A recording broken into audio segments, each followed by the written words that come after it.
of the terms that you hear frequently on Backyard Farmer is the term sanitation. So it could be used by any member of the panel at any point in time, talking about removing insect damage or insects, disease, parts of plants, weeds, broken or dead branches from a plant.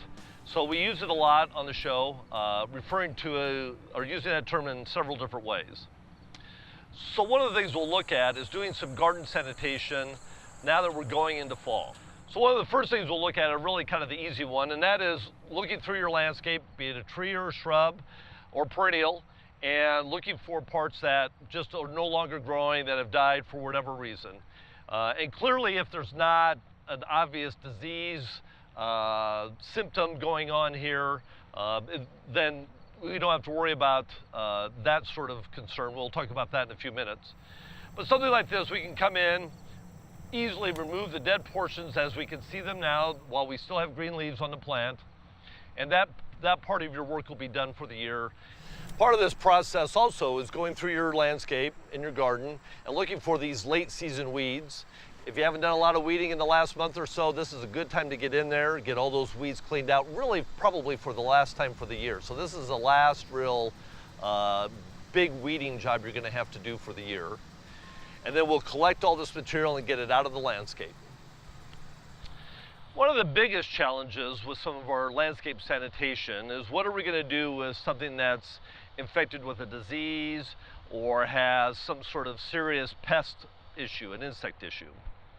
So for many of these things, like this crabapple here, the recommendation is from our pathologists and our entomologists is to remove the plant material once it falls. So as these leaves come to the ground, we'd rake these up and clear them, take them from the site so we don't reinfect the tree again and again.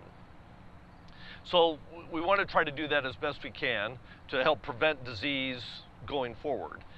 So to review, as we go through our garden, the first thing we want to look for is any dead branches, anything that's died back on the trees or shrubs. Second, we're going to go through and pull some weeds, make sure we get the weeds cleaned up. And then thirdly, we're going to look at anything that may have disease. So leaves, we looked at some crab apples, some different things like that that may have some disease on it. And then how do we deal with this stuff once we have it? So there's a couple things we can do. If it's larger branches, we can certainly take it to the local landfill if they're grinding mulch, someplace that processes that material. If it's smaller material, you may be able to compost it. So there's a couple different composting methods. One is the hot compost, so something that gets above 160 degrees, which can be difficult for a home composter unless you really know what you're doing, has done a little research on that. And that process will help kill pathogens, kill seeds, that sort of thing. If you're like most of us, you're probably doing a longer term compost.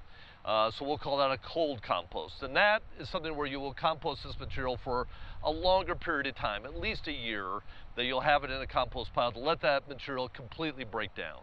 And certainly my recommendation for that is not to put a lot of material with seeds in it into the compost. So if you have weeds that have big seed heads, I'd remove the seed heads and put the rest of the material into the compost, that sort of thing, so we don't have to worry about those seeds germinating in our garden at a later date.